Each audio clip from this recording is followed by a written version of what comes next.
Hey, welcome back.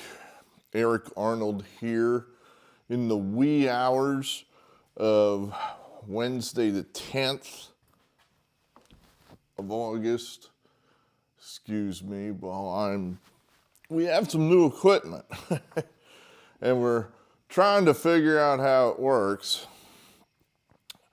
Had a couple false starts already here with the new microphone. Actually had the setting up too high, if you could believe that.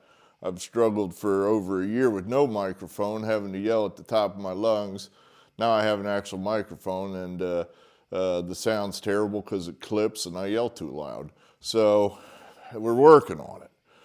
At any rate, this episode of the Politics Barn, we're going to talk about Joe Biden. Go figure. You know, it's usually all we're talking about is Trump, Trump, Trump, Trump, Trump, which is exactly what the Marxists want. They don't want you to see the man behind the curtain. They want you to talk about Trump. So let's talk about Joe Biden for once.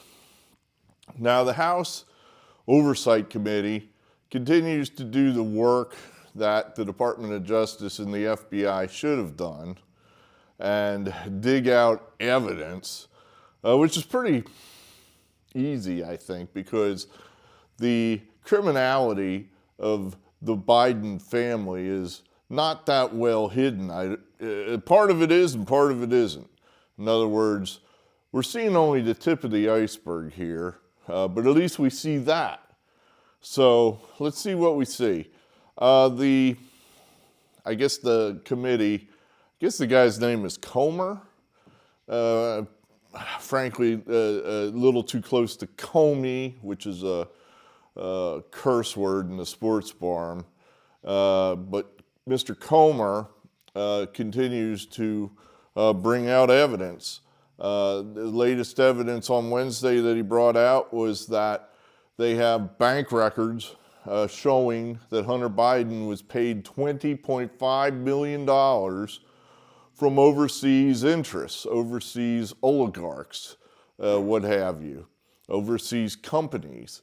Russia, Ukraine, Kazakhstan, among the ones that he mentioned. So what's that for? You know, that's the question, right? Why are they paying Hunter Biden $20.5 million? That's what we're trying now on my side of the aisle. You know, people that are paying attention, we've known about this for years, and you know, it's nothing new to us. We just have to slow ourselves down now a little bit and just try to bring along people like my mother and just try to spoon feed it to them and get them to pay attention, to see what we already know, that the guy's corrupt. He's nothing more than a common criminal that happens to be the president. He's a criminal. So that's what we're trying to do here with this episode. We're just trying to spoon feed some of these people that don't pay attention to this stuff and don't spend every waking moment reading the media. And when I say the media, I'm talking about sites like Zero Hedge, Red State, Free Republic, places where you can get free information and not things filtered through Google, which always directs you right to CNN or MSNBC or the Washington Post or the New York Times, which are all lies. Almost all of what they print there are lies. And if it isn't a lie, it's followed by a lie, which counteracts the fact. In other words, well, the earth is round. But it's ruled by evil Republicans. It's like, okay, that's not true. The earth is round, but it is not ruled by evil Republicans. One, Republicans are not evil. Two, we're certainly not in charge. So 2 lies. You get 2 lies right there. But that's just an example of how a website like CNN would lie to you. But at any rate, so $20.5 million. So let's think about that for a little bit here. Devon Archer, let's talk about this guy a little bit. He testified to the House committee what was it, a week ago, maybe more than a week ago. Devon Archer is a former business partner of Hunter Biden, a friend. He went to law school with Hunter Biden, I believe, at Georgetown, was a year or two behind him. They're friends. They are business partners. He's a very close confidant of Hunter Biden. Now, Devon Archer is fully and totally and completely still on Team Biden. Don't get that one confused. Don't think that he's flipped, that he has an axe to grind with the Bidens. He is 100% totally still on Team Biden.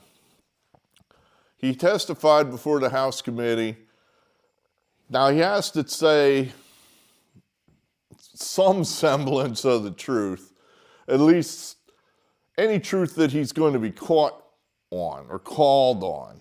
So, for example, he testified that Joe had been on the phone with them, with clients. Hunter Biden, hey, call up Vladimir. Call Vladimir up in the Ukraine. Let's talk here. Let's close this deal. Get Vladimir on the phone. I got Devon here. I got some other guy over there. We got all these people here. Get my father on the phone. Have him call in. Have him call in and say hi to Vladimir. Okay. Well, Archer testified that happened at least 20 times, which to me means it happened a lot more than that. But he said 20. Now, why did he say that? Well, he knows there are phone records out there. There was an article out there by John Solomon, one of the few legitimate reporters in this in America. John Solomon reported that Joe Biden has a burner phone. He has a burner phone. He called the number just for fun. Said, okay, they tell me this is Joe Biden's burner phone. And this is Solomon saying he said this happened. I believe it. Said he called the number. Joe Biden answered. So not only does he have a burner phone, he still has it. So, his secret cell phone, the records to that somewhere. Somebody is renting him a tower, AT&T, Verizon, whatever, and the records are kept to that. Devon Archer knows this. And those records would prove that he lied if he says, no, Joe Biden never called these numbers ever. All you need is those records, and you could say, okay, well, what's this number? Why did he call here? This is the number to Rosemont, whatever the hell, whatever shell company that Hunter was running that day. Here's another number to Rosemont, whatever the hell. Here's another number to Rosemont. He's clearly called in on some of these calls. This guy lied. That's perjury. So knowing that, that's why he has to tell some semblance of the truth. And that's all you got out of Devon Archer. Just that much truth. So he testified that, yes, Joe Biden did call in at least 20 times. So right there, that tells you Biden lied. His official story forever has been, no, I never talk business at all with my son. I don't talk anything like that with him. His business is his business. I'm totally uninvolved in that. Well, that's a lie. That's a lie.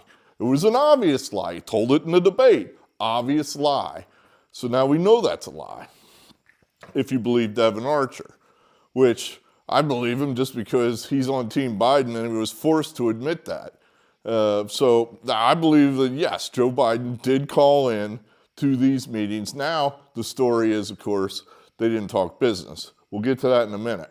Now, who is Devon Archer? Don't forget this is who Devon Archer is. Devon Archer is a convicted felon.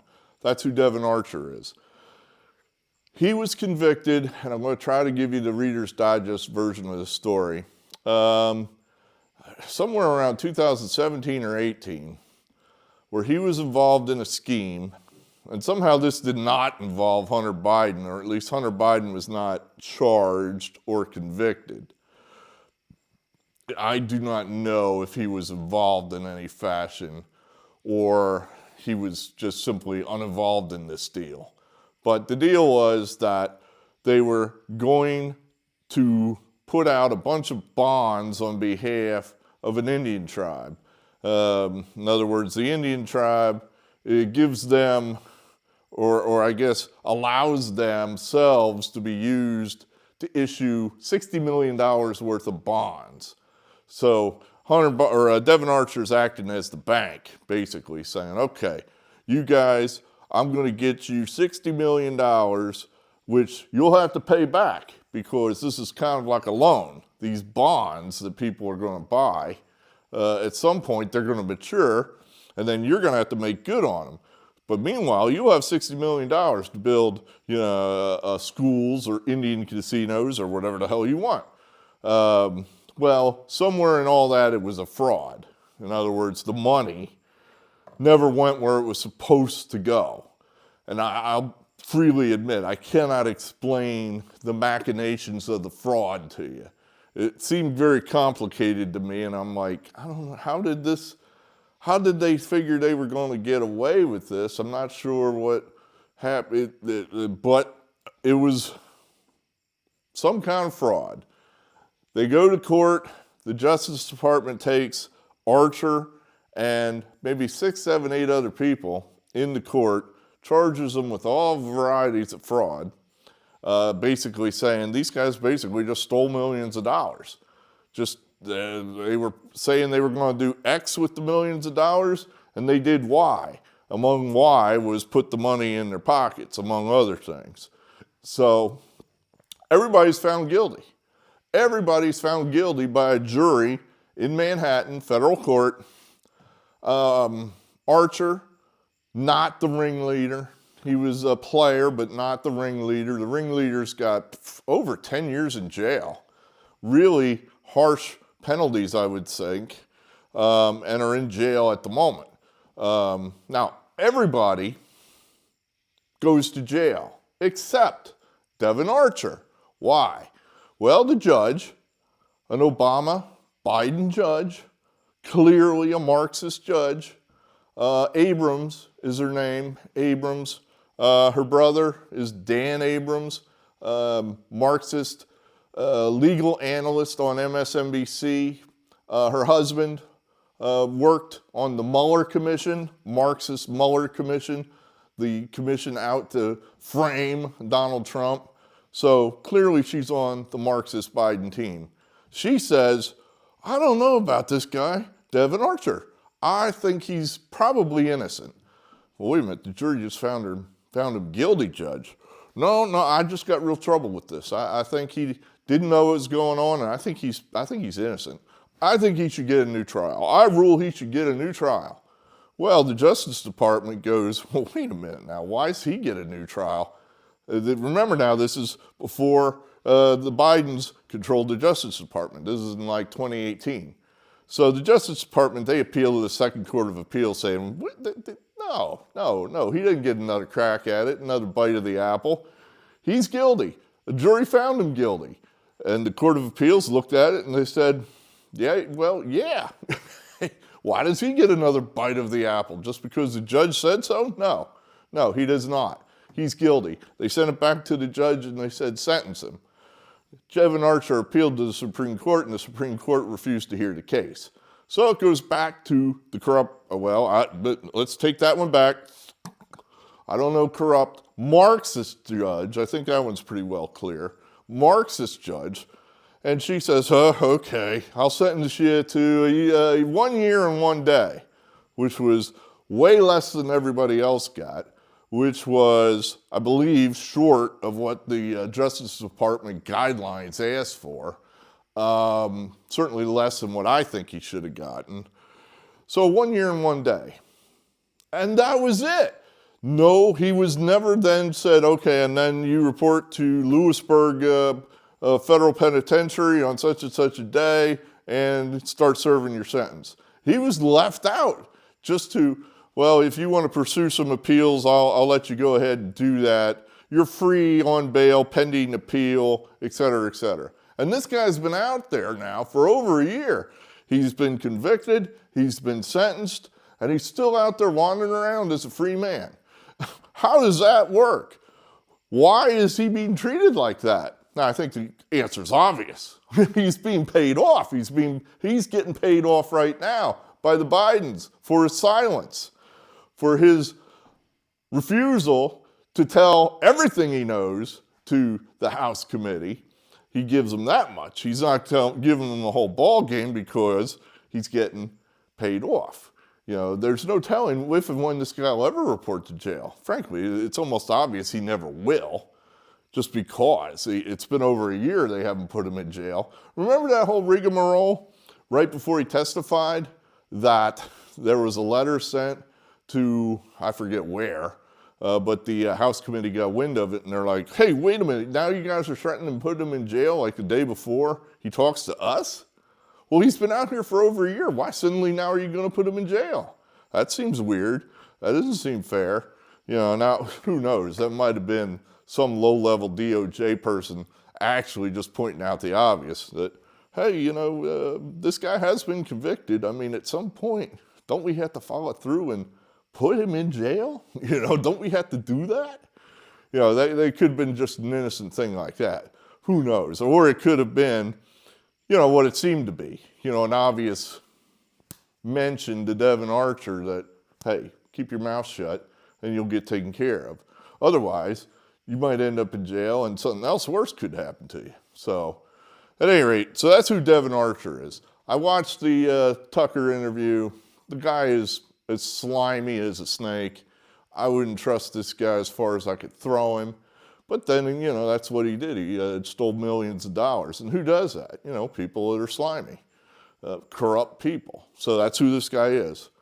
So that's the business partner, Hunter Biden. Now, what do we know, and what possible justifications could there be for what we know? We know now pretty conclusively that Joe Biden spoke to, had meetings with Hunter's clients. That has been, I think, let's see, Devon Archer has told us that. Remember this guy? Remember old Tony Bobolinsky so many years ago, forgotten man? He told us that back before the 2020 election, that Joe Biden was intricately involved in the Hunter businesses. So I'm pretty comfortable in saying this is conclusive, that Biden has spoken to Hunter's business partners, Hunter's clients, people paying Hunter Biden. Now, the Democrats want you to believe it's all innocuous, that they would just simply call, that Joe Biden would call in and just, hey, talk about the weather. Well, I find that idiotic, preposterous. I mean, I was in business. I never called my father and said, hey, Dad, I want you to meet Danny and Michael. These are my new friends that I'm doing business with. I'm working with them. You want to say hi? Hi. How's the weather up there? Understand you guys had a lot of rain. I have a rain gauge. You know, it would be something like that. You know, my father would have nothing to contribute to the conversation other than just pleasantries. There'd be no reason for me to bring him in and to say hi. It would be ludicrous, unless my father was involved in the business. That's so obvious. So this idea that he just called up to say hi is just, you know, this guy took time out of his day as vice president.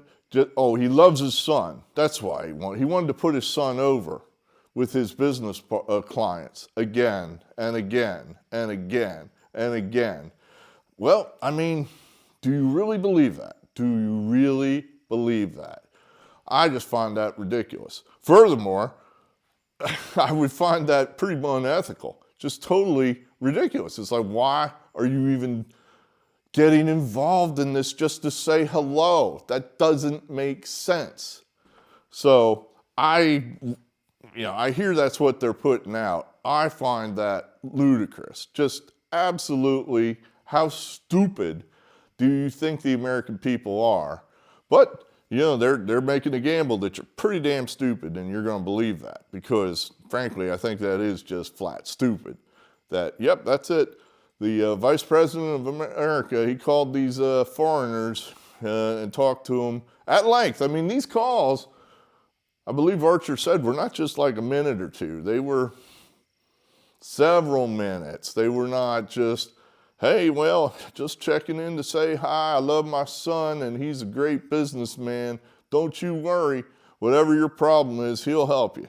You know, it wasn't like that. It was minutes. So several minutes, I believe, is what Archer said. But I don't know if I'll defer on that one, because I honestly don't know what he said as far as the length of the call. Just the fact that the call even took place is high. It's illegal. That's where I'm at on that. It's simply illegal. It's illegal. Meetings, phone calls took place. No transfer of services by VP. In other words, the Democrats will now say, okay, we stipulate that these calls took place. We stipulate that these meetings took place where they actually face-to-face met. Joe Biden sitting there with clients of Hunter Biden who were paying him millions of dollars. That was the number to come out. No, I should have mentioned that at the top. The Comer has established through bank records that $20.5 million is transferred now to Hunter Biden. $20.5 million from Russia, Kazakhstan, the Ukraine oligarchs. That's the tip of the iceberg. You know, they're getting this from banks. They're subpoenaing records from banks. Now, I don't know which banks they decided to subpoena. If they're just taking a wild shot and just blanket throwing it out there to the whole banking community. Hey, if you happen to have a Hunter Biden as a customer, we want to see his records. Or if they have actually narrowed it down to specific banks. That's just the tip of the iceberg. $20.5 million is the tip of the iceberg.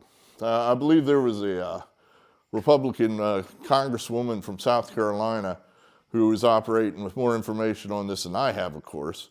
And I believe she speculated, she thinks the number's upwards of 100, give or take. $100 million has been sent to Hunter Biden and his businesses from overseas selling God knows what. And that's exactly what we're trying to get to. What's the crux of the matter?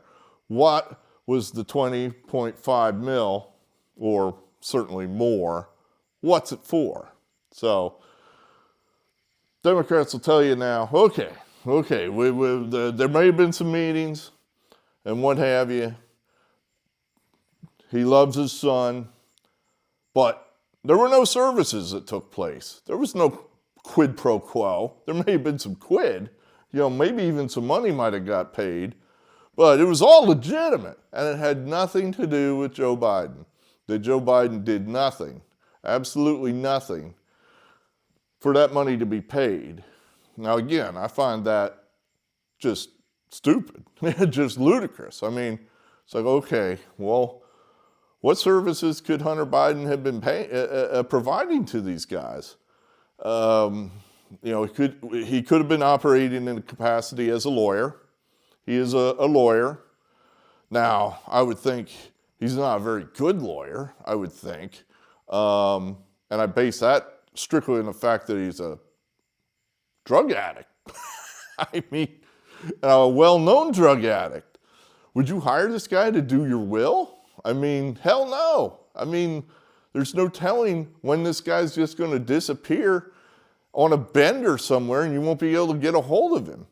There's no way you would hire this guy to do anything, really. Plus, I mean, now he's on the verge of being convicted for something. I mean, the Justice Department and Hunter Biden are going back and forth on what's the very minimum that he can plead guilty to and be absolved of everything else crummy he's done.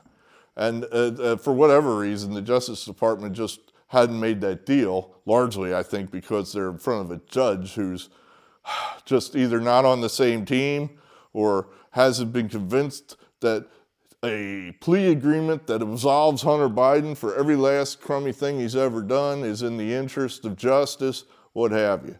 But so Hunter Biden is admitting 2 crimes, and why would you hire this guy? So I think it's questionable that you would pay this kind of money for his legal expertise. Then you've got, he's acting as a banker. In other words, him, Devon Archer, whoever else is wrapped up in his orbit, these guys are acting as a venture capitalists, hedge fund guys. Well, even there, that doesn't make sense. So it's like, okay, we're sending you bucks, and then you're going to put it into Company X because you guys have special access to what's happening on the ground, and you know that Company X is about to get some solar contract from the government, and they're going to be wired in to make all kind of money for the next 10 years based on this solar contract, especially because you know that your father's administration is pushing clean energy, et cetera, et cetera. So we're sending you a shitload of money. You get us in on the ground floor of Company X. Well, then there would be something that would go back. In other words, there would be paperwork that would flow back to these oligarchs saying you owe X number of shares of Company X. Well, there is nothing like that. There is nothing like that. The money just came in and nothing went back to them. So I don't see how it makes sense that this was some kind of venture capitalist deal where these oligarchs are investing in America through the Hunter Biden venture capitalist hedge fund. That doesn't make any sense to me. There's certainly, let's put it this way, that's not an argument that's been advanced by Hunter Biden that's come back and said, no, that money that we got from, say, Burisma, that money went over here and we put that into Pacific Electric and Gas. That went over there and we got Burisma into that investment over there. It didn't come to us. We just were a conduit and took our commission, and that's how that went. They haven't argued that. So I don't think that has anything to do with him being a venture capitalist. So what services could this $20.5 million that went to Hunter Biden, what services could this guy have provided? Now, the third thing that they would be arguing is, all right, so maybe there were services, maybe not, but no money went to Joe Biden. You can't show that any money went to Joe Biden, so this all has to do with Hunter, and it has nothing to do with Joe Biden. It's like, okay, I mean, if that, not yet, we haven't shown any money, I guess, going to Joe Biden yet, except, our boy Tony Bobulinski testifying that he was getting in a deal there where 10% was going to go to the big guy. Obviously the big guy, according to Bobulinski and others, is Joe Biden. I believe even Archer copped to that one. So, clearly Joe Biden was getting paid, or certainly in that one deal was going to get paid. So, this is where we're at here, where what do you believe? What services were done? Now, the article's up on Zero Hedge. That's a very good source of information. Zero Hedge, if you're looking to get, you're one of these people that isn't clued in onto what's going on. It's like, well, how do I find out? I mean, and that's a good question because it's not easy. Google does a very good job of restricting your view to the laundered news. ZeroHedge.com. Go there. That'll open your eyes. You'll get information. You may start thinking for yourself if you go there. At any rate, that article says that, for example, at a minimum, Elena Baturina sent $3.5 million to Hunter Biden. Now, this has been out there a while. I was surprised by this. It's like, God, this is my point. That this information is not all this is new. A lot of this has been out there and out there and out there. And we got to make sure that people like my mother know about this stuff, that we get them thinking about this, that they go into the voters' booth fully knowing who Joe Biden is. I know who he is, but my mother doesn't. So that's where we have to try to get this through to these kind of people. At any rate, this has been basically evidence detailing this payment since before the 2020 election. Elena Baturina is one of the richest women in Russia. I believe she was a wife of the Moscow mayor, something like that. She sent $3.5 million to Hunter Biden. According to the article then, when the list of banned oligarchs, I believe we were banning Russians from polite society back then for what, who knows what, probably speaking out of turn against the Ukraine. She wasn't on the list. Shazam, what a coincidence. So I would argue right there, that certainly seemed like a service. You know, is that a coincidence? $3.5 million and all of a sudden you're not on the banned list? I don't know, that seems a little fishy there. Then of course you got the Burisma stuff. I mean, I think that's all pretty much out in the public eye now, that Comer says that Hunter Biden was paid $1 million. That's what he has evidence of in his bank records. There is a source in Burisma that was talking to the FBI, buried of course, by the FBI, unearthed by Senator Charles Grassley, that this source exists or exists. The source alleges that Hunter did not just get $1 million, that he got $5 million. Furthermore, the source who worked with Burisma, allegedly, Joe Biden got $5 million. 5 and 5. 5 for Hunter, 5 for Joe. That is what the source within Burisma alleged to the FBI, which the FBI promptly buried. Now, what does that mean? Is that evidence? It's absolutely evidence. Now, is it compelling evidence? Without knowing who this source is, without bringing them in and seeing if they have any corroboration for this allegation, it's hard to say one way or the other. Now, I would wager almost certainly they do have corroboration. We just don't want to see it, we being the FBI. So that information's been out there for God knows how long. Now, remember, Burisma was an oil and gas company that was having regulatory issues within their own country. And once these payments went forth to Hunter Biden at a minimum, almost certainly to Hunter and Joe Biden, but the bank records show just Hunter, the prosecutor who was after Burisma was fired. Joe Biden bragged about it. He bragged on videotape shortly thereafter that he got him fired. So, shazam, again, that certainly seems like services rendered for payment. I don't think that's a coincidence. But I don't know how you look at this and explain away how this is legitimate. How do you explain that at a minimum, $20.5 million transferred by foreign interests to the son of the president, or now president, at the time vice president, $20.5 million transferred to the son of the vice president, for what exactly? And that's at a minimum. Where did the money go? Now I think you can guess where a lot of it went. Well, some of it went up Hunter's nose. Some of it funneled into the mansions that the Bidens have. How exactly do they afford those mansions they have, considering they've never been in the private sector?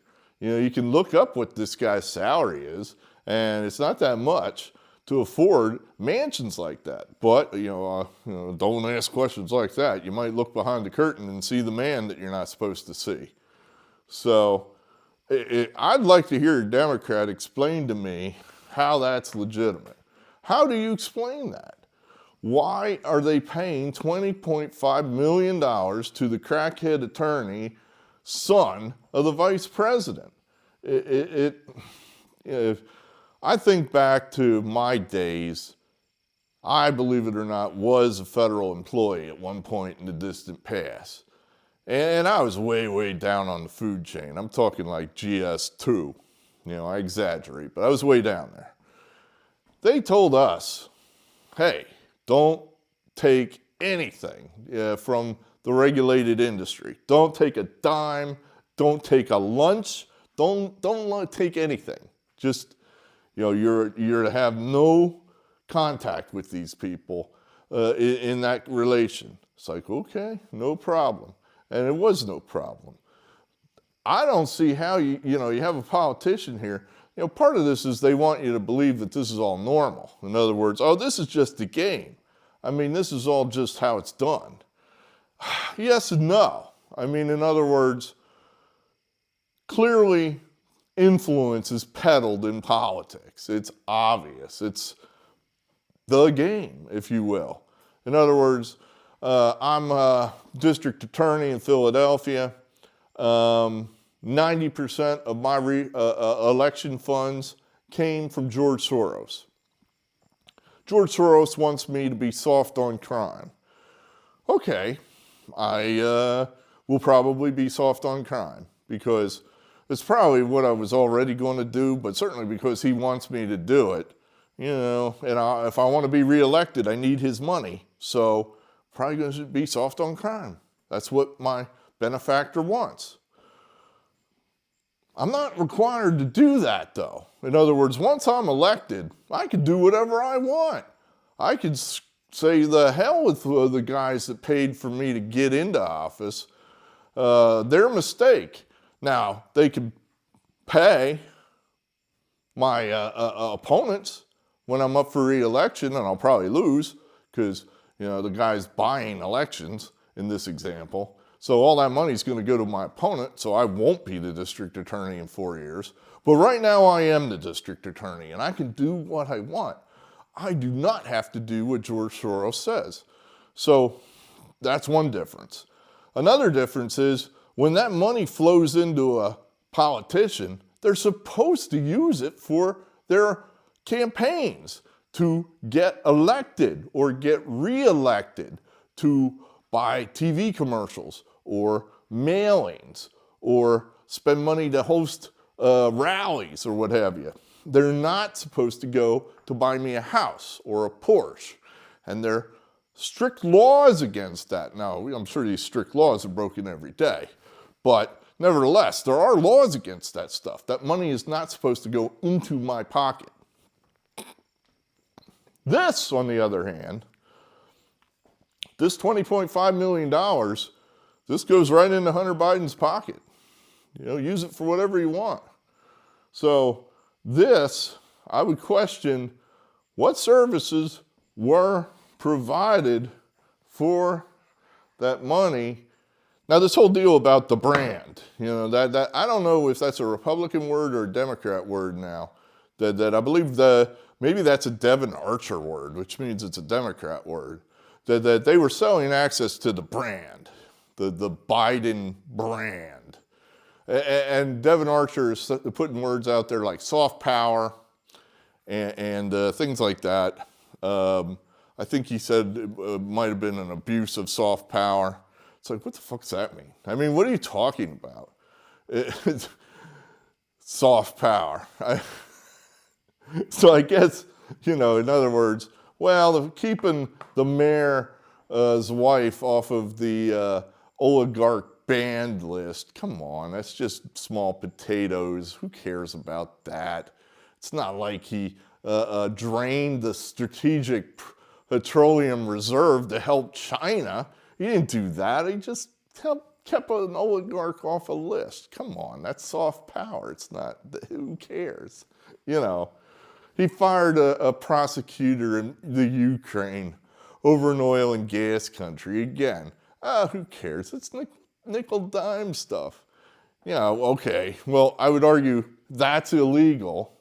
He's selling his office.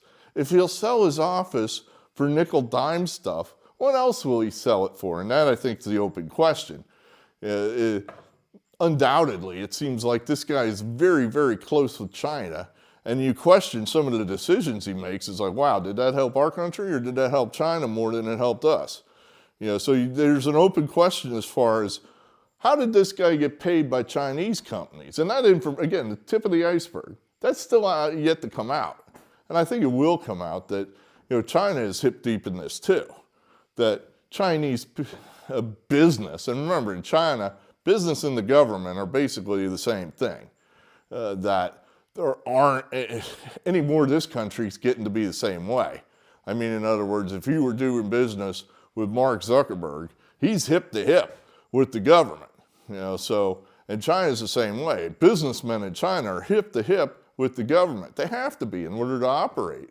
Otherwise, if you're not hip to hip with the government, they get rid of you. In China, soon it'll be that way here too. So definitely selling of the office is, any number of ways illegal. It's just a question of how illegal you want to call it. Now, where is this going? The Republicans should impeach Biden over this. As this information comes out and they get more and more of it, the evidence is sufficient to impeach him. I believe the next step is what they will do is they will subpoena the Biden's bank records. In other words, all right, we got part of the picture through a shotgun approach at the banks. Well, why don't you just give us the picture? We have enough evidence of illegality. I read somewhere, and I think probably on Zero Hedge, that the banks have to, by law, I guess, report when there's suspicious activity. I myself have run into this, I think. Anytime the bank teller, will ask you something like, well, what's that for? You go there and say, give me $5,000 in cash. Well, why do you want this money? They're trained to do that. They're trained to ask those questions. They're trained as part of a know your customer policy where they're supposed to try to ferret out fraud, ferret out crimes that the bank could somehow get roped into because the bank turned a blind eye when blatant crime's going on. So I might say, well, I'm buying a car from a used car guy. Or I might say, none of your goddamn business. I might say that. I probably would say that. But they're supposed to ask you that stuff. Well, at any rate, they filed 170 different suspicious reports on the Biden banking activity. 170. That seems like a high number for the banks to file with. I guess that goes to the Treasury Department saying, hey, here comes another weird transaction in. What would be suspicious? Well, okay, you got a bank account there. It sits empty and basically has 2 cents in it, dormant for years. And then all of a sudden, boom, here comes $3.3 million into that account. And then it's gone within a day and a half. It's like, well, that was weird. It just sat there empty for 2 years, and then all of a sudden, whoosh, $3.3 million just went whooping right through it. That seems suspicious. So that gets reported. Well, they've reported 170 of these to, I guess, the Treasury Department. Banks have on Hunter Biden. Isn't that weird? Wow, that seems kind of suspicious. So they've got information from the banks. So now they're going to go to the Bidens themselves and say, all right, you guys are denying everything. Show us your records. We got every right to see them. Here's a subpoena saying we want them. Give them to us. And they're going to say no, of course. They can't. I mean, if they did, they're going to unveil the iceberg. That'll really sink them. So they got no choice but to say no. And that's then where the impeachment will happen. It's like, all right, then, we have a legitimate interest in oversight to see how much money you're swearing up and down, President Biden, that you got no money whatsoever from any of these deals. We think you did. The evidence is in those records that you won't show us. You're impeached, and you deal with it. And they can do it. I mean, I've been asked, can you impeach them over something like this, something that happened, 10 years ago? Well, some of this stuff happened 5 years ago. Some of this stuff is probably happening now. The cover-up continues to this day. The fact that they continue to deny and lie, and as I pointed out, they're going to hide records. They're not going to provide the subpoenaed records to the Congress. So, absolutely. Furthermore, I mean, I think it's pretty clear that Joe Biden is compromised, that Joe Biden has been bought and paid for. Joe Biden has received tens of millions of dollars. Almost certainly he's received these dollars through his son. At a minimum, his son has received the money. We know that.